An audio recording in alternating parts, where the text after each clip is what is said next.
Now, here's the thing about military rulers. They never admit defeat.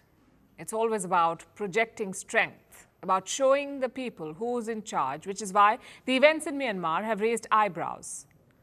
Their president convened a meeting today. All his top aides were rounded up. And guess what the president said? He said Myanmar is at risk of breaking apart. Now, you don't hear that every day. A military-appointed president admitting that things are not okay. So what led to this? A civil war. It's not a new problem for the country. Myanmar has been at civil war for almost 7 decades, basically since the Second World War. The fighting is constant. Only the parties change. So who are the warring sides this time? Well, most of the action is here in the Shan state in northern Myanmar. It is bordered by China to the north, Laos to the east, and Thailand to the south. It's full of jungles and hills, the perfect place to carry out an insurgency.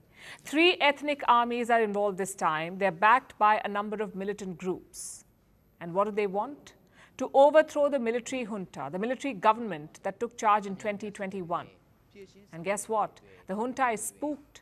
The insurgents have made stunning progress in 2 weeks. They've captured 100 military posts. They've taken 4 towns. Also, key roads leading to the China border. Entire army units have surrendered without a fight. Hence the fear.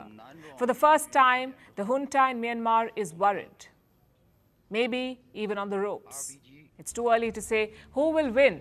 But chances are this will drag on for a long time. So the question is, how will it affect the wider region? How will it affect India? First of all, you have a long border, more than 1,600 kilometers long, India and Myanmar.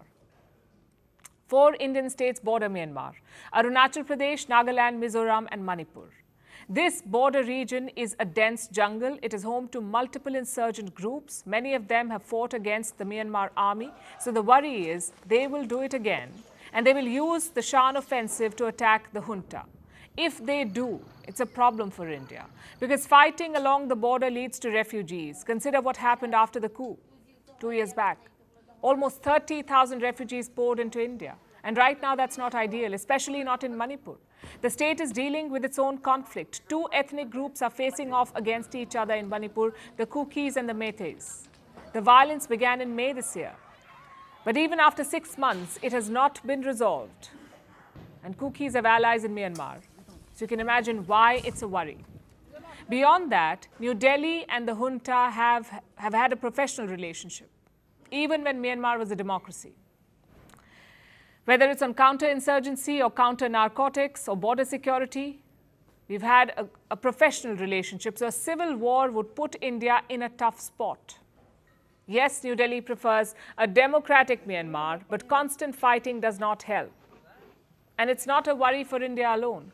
All of Myanmar's neighbors will be concerned. If India's worry is security, Southeast Asia's worry is drugs. The Shan state is known for narcotics.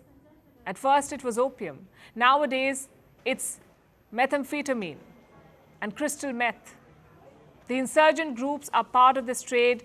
It brings them good money. In fact, Laos has been flooded by these drugs. Meth pills are being sold for $0.25. That's around 20 Indian rupees. So longer war equals more drug sales, because that's the only way to sustain this fighting. Even China is concerned. The Shan rebels are politically supported by Beijing, but a full-blown civil war will hurt them. We have lodged a solemn protest with the parties concerned.